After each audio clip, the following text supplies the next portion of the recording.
오늘은 스가랴서 6장입니다. 6장 1절 말씀부터 마지막 절 15절 말씀까지 함께 봉독하시겠습니다.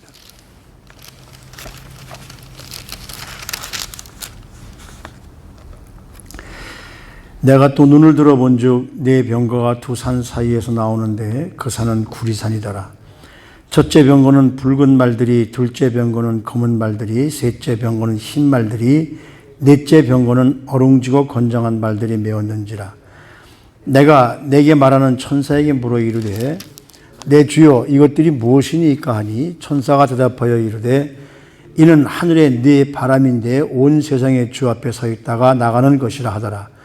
검은 말은 북쪽 땅으로 나가고 흰 말은 그 뒤를 따르고 어룽진 말은 남쪽 땅으로 나가고 건장한 말은 나가서 땅에 두루 다니고자 하니 그가 이르되 너희는 여기서 나가서 땅에 두루 다니라 하며 곧 땅에 두루 다니더라.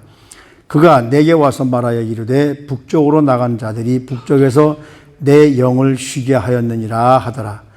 여호와의 말씀이 내게 임하여 이르시되 사로잡힌 자 가운데 바벨론에서부터 돌아온 헬데와 도비아와 여다야가 스바냐의 아들 요시아의 집에 들어간다니 너는 이날에 그 집에 들어가서 그들에게서 받되 은과 금을 받아 면류관을 만들어 여호사닥의 아들 대제사장 여호수아의 머리에 씌우고 말하여 이르기를 만군의 여호와께서 이같이 말씀하시되 보라 싹이라 이름하는 사람이 자기 곳에서 돋아나서 여호와의 전을 건축하리라.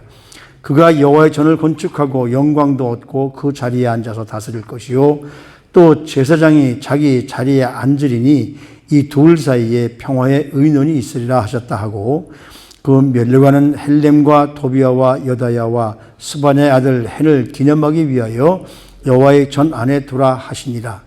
먼 데 사람들이 와서 여호와의 전을 건축하리니 만군의 여호와께서 나를 너희에게 보내신 줄을 너희가 알리라. 너희가 만일 너희의 하나님 여호와의 말씀을 들을진대 이같이 되리라. 아멘. 이 6장 말씀을 보면 이제 스가랴 선지자가 스가랴가 본 환상 중에 마지막 환상, 8번째 환상에 이르게 되는데 이 8가지 환상이 하룻밤 사이에 하나님이 스가랴 선지자에게 보여주는 것이죠. 이 환상을 본 시간이 언제냐면 다리오 왕 2년 11월 24일, 즉 다시 말하면 우리 그 역사를 말한다면 BC 519년 2월 정도 되는 날이죠. 스가랴서 1장 7절에 보면 성전 건축을 학계를 통해서 말씀하시고 스가랴를 통해서 독려하시고 그래서 성전 건축이 시작된 지 정확하게 5개월 되는 시점입니다. 바로 스가랴에게 주는 환상들이 앞에서 보면 여러 가지가 있었는데 석류나무에 선 환상 여러 가지가 있었는데 이것은 뭐냐면 하나님은 하나님의 백성들을 반대하는 자들을 반드시 멸하실 것이다. 그리고 하나님께서는 예루살렘 성전의 재건을 완성할 것이고 그리고 하나님께서는 백성의 죄를 정결케 하시면서 그들을 통해서 일하시며 그들의 죄를 멸할 메시아를 그 가운데서 이끌어내게 되실 것이다. 그리고 하나님은 인간의 재주나 인간의 실력이나 그리고 인간의 능력이 아니라 오직 성령의 능력으로 만 백성을 통해서 이루시게 될 것이다.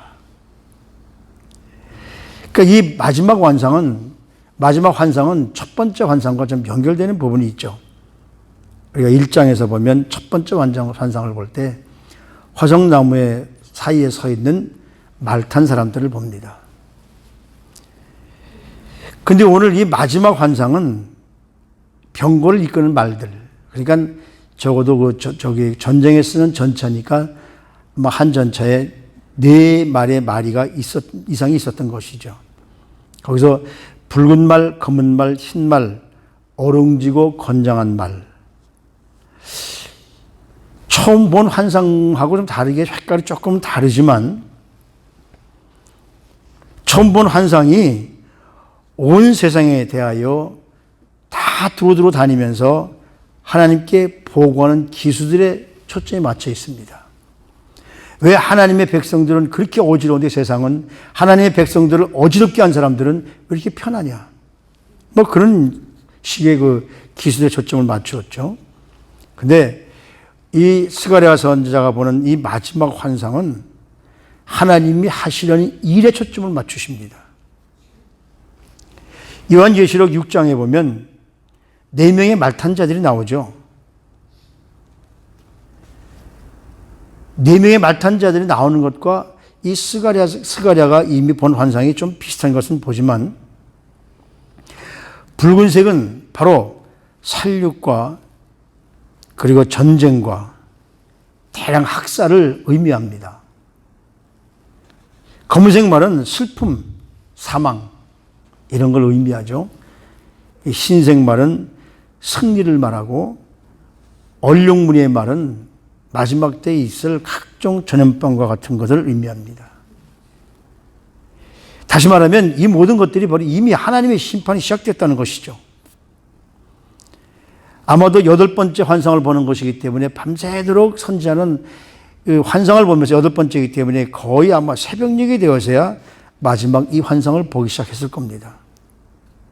그래서 여기 그 오늘 본문 말씀에 보면 시온산과 감람산에 해가 떠오르면 해가 불그스럼이 임하면서 아마도 환상을 보기 시작했을 때에 그래서 아마 구릿빛으로 봤을지도 모르죠. 바로 이런 구릿빛이라는 것은 붉은 빛을 띠기 때문에 하나님의 심판을 가르치는 것입니다. 거기서 나오는 그 병고도 바로 심판의 모습을 보여주죠. 그러면서 여기 5절 말씀에 보면 이렇게 말을 합니다. 5절 말씀에 보면 천사가 대답하여 이르되 이는 하늘의 네 바람인데 온 세상이 주 앞에 서 있다가 나가는 것이다. 온 세상을 심판하는 심판이 마지막 때가 되면 바람과 같이 빠르게 임하게 될 것이라는 것이죠. 검은 말은 북편으로 향합니다.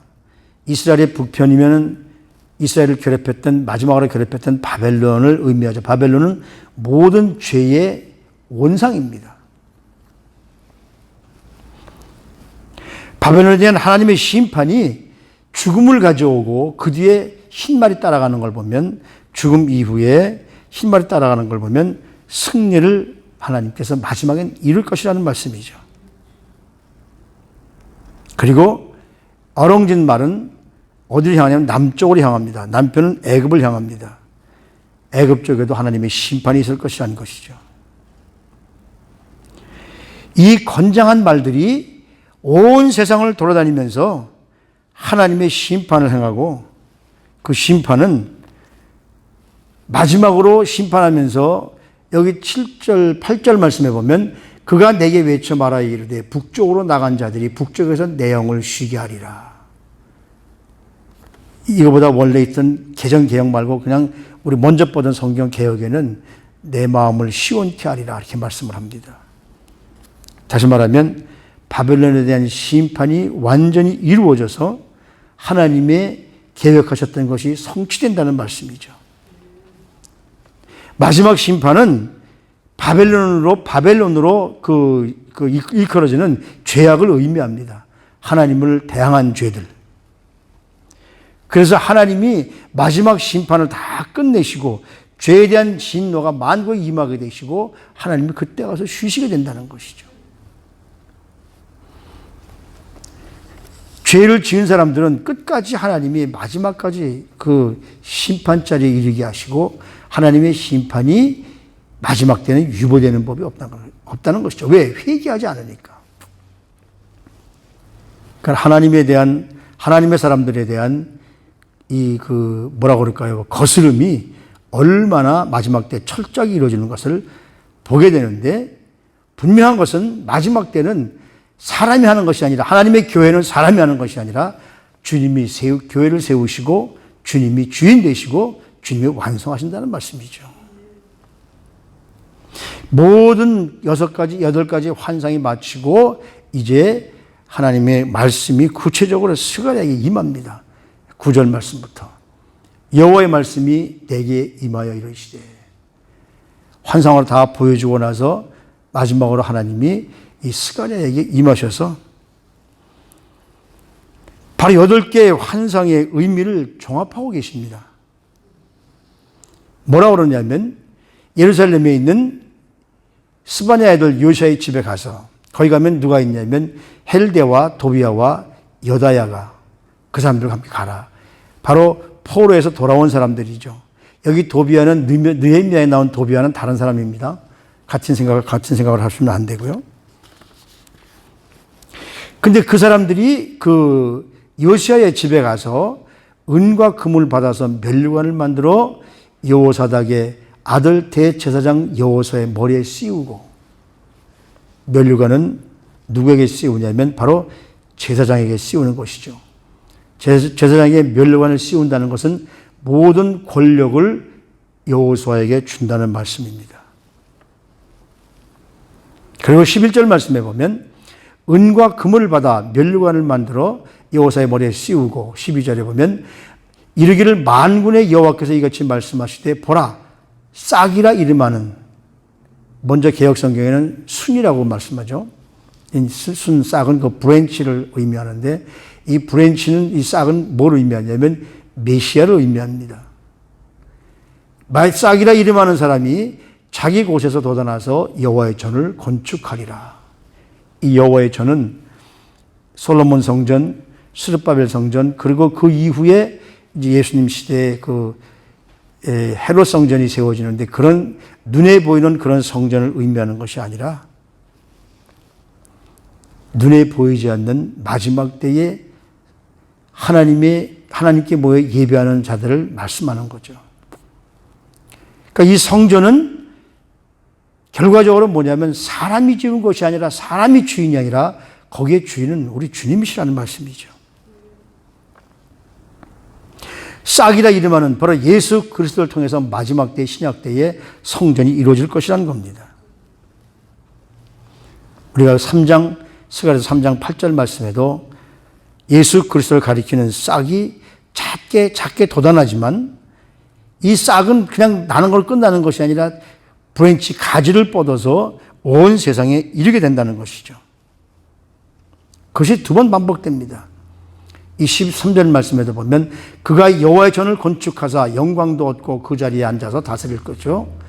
또 제사장이 자기 자리에 앉으리니 이 둘 사이에 평화의 의논이 있으리라. 스룹바벨은 총독이고 여호수아는 제사장입니다. 마지막 때 오시는 우리 예수 그리스도, 즉 우리를 위해서 모든 나라의 교회를 세우시는 그 주님은 왕권도 가지고 제사장권도 가지신 분이시라는 것이죠. 분명한 것은 왕권을 상징하는 면류관을 받은 자가 다윗의 후손이었던 스룹바벨이 아니라 하나님 말씀을 전하는 여호수아에게 있음을 보여주면서 마지막 때 이 둘은 뭐랍니까? 이 둘 사이에 평화의 의논이 있으리라 하셨다. 즉 다시 말하면 마지막 때가 되면 우리 메시아 되신 예수님께서 왕권과 제사장권을 갖게 된다는 것이죠. 이 말씀을 보면 어찌 보면 우리가 이상하게 들릴 수도 있지만 13절 하반절 말씀에 보면 어떻습니까? 이 둘 사이에 평화의 언약이 있으리라. 구약 시대에는 왕권과 제사장직이 구분되어 있었는데 우리 예수님이 이 땅에 오셔서 우리를 위해 십자가에 죽으심으로 말미암아 우리를 구속하게 해주시는 제사장권, 그리고 마지막 때에 온 나라를 다스릴 왕권, 이것이 바로 메시아를 통해서 궁극적으로 이루어진다는 말씀이죠. 그분이 성전을 세우실 겁니다. 마태복음 16장에 보면 베드로에게 그런 말씀을 하죠. 제자들에게 내가 이 반석 위에 내 교회를 세우리라. 교회는 물론 사람이 힘을 합해서 이루지만 그 교회를 진짜 세우시는 분은 하나님이십니다. 우리 교회를 봐도 우리 교회가 여기까지 이루어진 것이 저는 그렇습니다. 절대로 사람의 재주가 아니라고 봅니다. 가질 수 없는 걸 갖게 하셨고 하나님의 능력으로 말미암아 이 교회를 세워주셨기 때문에 이 교회가 하나님의 교회가 되어 있고, 그래서 모퉁이 돌 되시는 예수 그리스도를 통해서 모든 신자들이 예수 그리스도를 통해서 다 연결되어지고 예수 그리스도의 능력 안에서 성전으로 지어질 것. 이것이 바로 스가랴 선지자를 통해서 그 예언된 말씀이 지금 이루어지는 것이죠. 그건 어떻습니까? 15절에 보면 먼 데 사람들이 와서 여호와의 전을 건축하리니 만군의 여호와께서 나를 너에게 보내신 줄을 너희가 알리라. 유대인들은 성전에서는 유대인들만 예배할 수 있도록 자기들이 정했습니다. 룰을 정한 것이죠. 그래서 이방인의 뜰, 여인의 뜰, 그 다음에 뭐 유대인의 뜰, 그 다음에 선자의 뜰을 만들어서 이방인들은 성전에 들어오지 못하도록 만들었죠. 근데 어떻습니까? 온 세상이 하나님의 능력에 의해서 모든 세상이, 그러니까 우리 주님이 오셔서 성전을 세워주셨을 때에 이곳은 만민이 기도하는 집이다. 너희들이 기도하는 집이 아니라 만민이 기도하는 집이다. 어떻습니까? 제사장들이 얼마나 그 성전을 가지고서 자기들이라고 자기가 세웠다라고 얼마나 뻥이었습니까? 근데 우리 주님은 그들을 다 물리치시고 그들과 함께 그 성전 안에서 잡다한 잡상인들을 다 몰아내시고 이곳은 만민이 기도하는 집이다. 그래서 그날에 많은 나라가 여호와에게 속할 것이다. 성전은 유다 사람들만을 위한 성전이 아니라 바로 우리 주님께서 오실 때 온 세상을 위한 그분이 구주가 되시고 영적 성전인 교회는 모든 민족, 만방의 민족들이 구원받은 백성들로 채워질 것이라는 것이죠.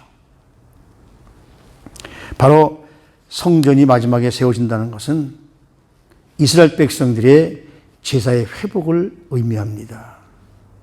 물론 주전 586년도에 아시리아에 의해서 성전이 파괴되고 포로로 잡혀갔던 그 사람들이 하나님께서 전혀 관계없는 고레스 왕을 통해서 이스라엘 백성들을 하나님의 나라로 하나님의 백성으로 인도하게 하시고 그리고는 그곳에 하나님이 다시 성전을 세우셔서 지금 신약에 와서는 그리스도의 몸인 교회를 세우실 것과 그 교회가 온 세상 온 민족의 가운데 서서 모든 사람들을 다스리고 하나님께로 인도하는 것, 바로 그렇게 하나님께서 세워주실 것이라는 말씀이죠. 참 성전이 완성됐을 때에 바로 하나님께서 모든 세상을 심판하시고 마지막 때 우리 주님께서 재림하실 때 온 세상에 믿는 자들을 하나님 앞으로 모으신다는 것. 이것이 바로 교회의 머리 대신 그리스도께서 교회를 세우시고 우리는 그분의 도구로 영광스럽게 쓰임받을 수 있음을 우리에게 분명히 깨닫게 해주십니다. 때문에 하나님의 몸된 교회는 사람들이 일을 하고 사람들이 그곳에서 자기 재주로 뭘 하는 것이 아니라 그저 우리는 하나님께서 쓰임받는 도구만 되어지면 됩니다. 내가 무엇을 하려고 내가 내 재주를 가지고 하려는 것이 아니라 하나님이 주인 되시기 때문에 하나님께서 시작하신 것은 반드시 하나님께서 마무리 지어 주십니다. 지금 세상이 힘들고 어렵죠. 그러나 분명한 것은 하나님이 온 세상을 시작하셨기 때문에 하나님이 우리 시온교회를 시작하셨기 때문에 좋은 성전을 주신 하나님이 하나님 마음에 맞는 자들로 하나님이 삼으셔서 반드시 우리 교회도 하나님이 세운 신자를 하나님이 택하시게 될 줄로 믿습니다. 하나님이 택하실 때까지 믿고 따라가는 저와 여러분들이 되셔서 하나님이 세우시는 몸된 교회를 통해서 우리 모두 큰 영광을 하나님께 올려드리는 그러한 귀한 자리가 될 수 있도록 주님께서 허락해 주실 줄로 믿고 따라가는 우리 모든 성도님들 되시기를 주님의 이름으로 부탁을 드립니다. 하나님, 우리는 각기가 성전 돌들과 같이 견고해지고 서로 사랑 안에서 연결되어서 그리스도의 몸인 교회가 강건하게 세워지기를 원합니다. 따라서 우리가 잘나서 우리 재주로 되는 것이 아니라 바로 이 스가랴 선지자의 그 귀한 말씀처럼 이는 힘으로 되는 것이 아니고 능으로도 되는 것이 아니고 바로 하나님의 영, 성령님으로 된다고 분명히 말씀해 주셨습니다. 아버지 하나님, 우리가 재주가 있다고, 우리가 무엇이 있다고 내가 앞설 것이 아니라 하나님의 능력으로 하나님께서 세우시는 것을 바라보고 기도할 수 있는 우리 성도님들의 영적 능력을 도와주시옵소서. 부족합니다. 인간이기 때문에. 그러나 분명한 것은 하나님의 뜻을 거스리고 인간의 능력으로 하면 하나님께서 다시 하나님의 방법으로 모든 것을 완성하시게 하십니다. 하나님의 뜻에 맡겨서 오늘도 하나님의 뜻대로 삶을 살아드리는 우리 사랑하는 성도님들 삶이 되게 도와주시옵시고, 이 어려운 때에 내가 무엇을 할 수 있는 것이 아니라 하나님께서 시작한 것, 하나님께서 마무리 줄 것을 믿고 하나님의 뜻대로 삶을 살아드리는 우리 하나님의 귀한 성도님들이 될 수 있도록 저들을 축복해 주시옵소서. 존귀하신 우리 구주 예수 그리스도 이름으로 감사하며 기도드리옵나이다. 아멘.